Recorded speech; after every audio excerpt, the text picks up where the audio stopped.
ಬೀದಿ ನಾಯಿಗಳ ದಾಳಿಯಿಂದಾಗಿ ಹೈರಾಣಾಗಿರುವ ಮಂಜೇಶ್ವರದ ಜನತೆ ಗ್ರಾಮ ಪಂಚಾಯತ್ ಕಚೇರಿಗೆ ಪ್ರತಿಭಟನಾ ಮೆರವಣಿಗೆಯನ್ನ ನಡೆಸಿ ಧರಣಿ ನಡೆಸುವ ಮೂಲಕ ತಮ್ಮ ಆಕ್ರೋಶವನ್ನು ವ್ಯಕ್ತಪಡಿಸಿದರು.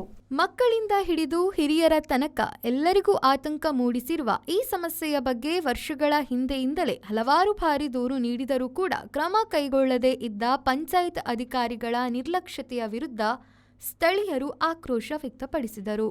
ಬೆಳಗ್ಗೆ ಮಂಜೇಶ್ವರ ರಿಜಿಸ್ಟರ್ಡ್ ಕಚೇರಿ ಪರಿಸರದಿಂದ ಆರಂಭವಾದ ಪ್ರತಿಭಟನಾ ಮೆರವಣಿಗೆ ಬೀದಿ ನಾಯಿಗಳಿಗೆ ಕಡಿವಾಣ ಹಾಕಿ ಸಾಮಾನ್ಯ ಜನರ ಜೀವ ಭದ್ರತೆ ಕಾಯ್ದುಕೊಳ್ಳಿ ಎಂಬ ಘೋಷಣೆಗಳೊಂದಿಗೆ ಕಚೇರಿ ಕಡೆಗೆ ಸಾಗಿತ್ತು.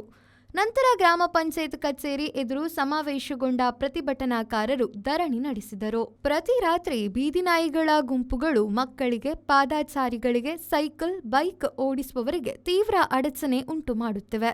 ಕೆಲವು ಬಾರಿ ಗಂಭೀರ ಗಾಯಗಳಿಗೂ ಕಾರಣವಾಗಿದೆ.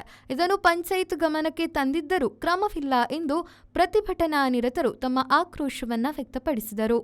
ಜೊತೆಯಾಗಿ ಪಂಚಾಯತ್ ಅಧಿಕಾರಸ್ಥರು ಹಲವಾರು ಬಾರಿ ಆಶ್ವಾಸನೆ ನೀಡಿದ್ದಾರೆ. ಆದರೆ ಅದು ಕೇವಲ ಮಾತುಗಳಿಗೆ ಮಾತ್ರ ಸೀಮಿತವಾಗದೆ ಈ ಬಾರಿ ಸಮಸ್ಯೆಗೆ ತಕ್ಷಣ ಪರಿಹಾರ ಕೊಡದಿದ್ದರೆ ಗ್ರಾಮಸ್ಥರು ಮುಂದಿನ ದಿನಗಳಲ್ಲಿ ಉಗ್ರ ಹೋರಾಟಕ್ಕೆ ಮುಂದಾಗಲಿದ್ದಾರೆ ಎಂದು ಅವರು എച്ചരിಕೆ നീടിದರು. വീട്ടുമുറ്റത്ത് പോലും കുട്ടികൾ സുരക്ഷിതരല്ലാത്ത ഒരു അവസ്ഥയിലേക്ക് കാര്യങ്ങൾ എത്തിച്ചെന്നിട്ടുണ്ട്.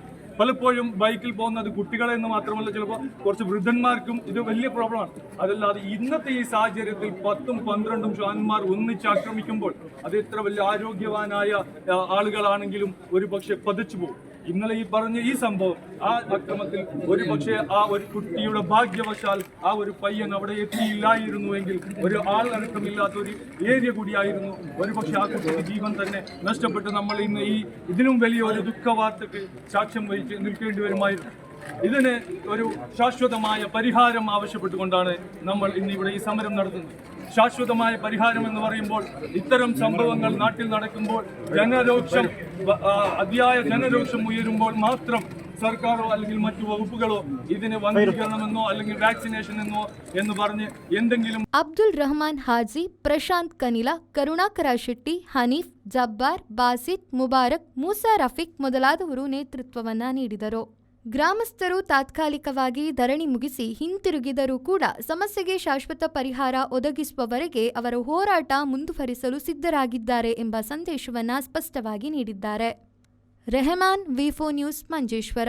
Abaka Queen Cruise AQC, a new crown jewel for tourism in coastal Karnataka. Mangaluru's one and only floating restaurant with world-class hospitality. AQC has 2 halls, Den Lounge and Breeze. Den is an AC hall with a seating capacity of 150 members with fine dine service. Enjoy the open-top natural river experience in Breeze, an open-top hall with capacity of 200 customers. Also enjoy the variety of mouth-watering seafood delicacies in a unique riverside floating experience. Come, enjoy and convert your time into a wonderful experience. Abaka Queen Cruise, a unit of Digital Planet behind Sri Brahma Babariya Temple, Bukkapatnam, Mangalore. For bookings, call 92433 01874.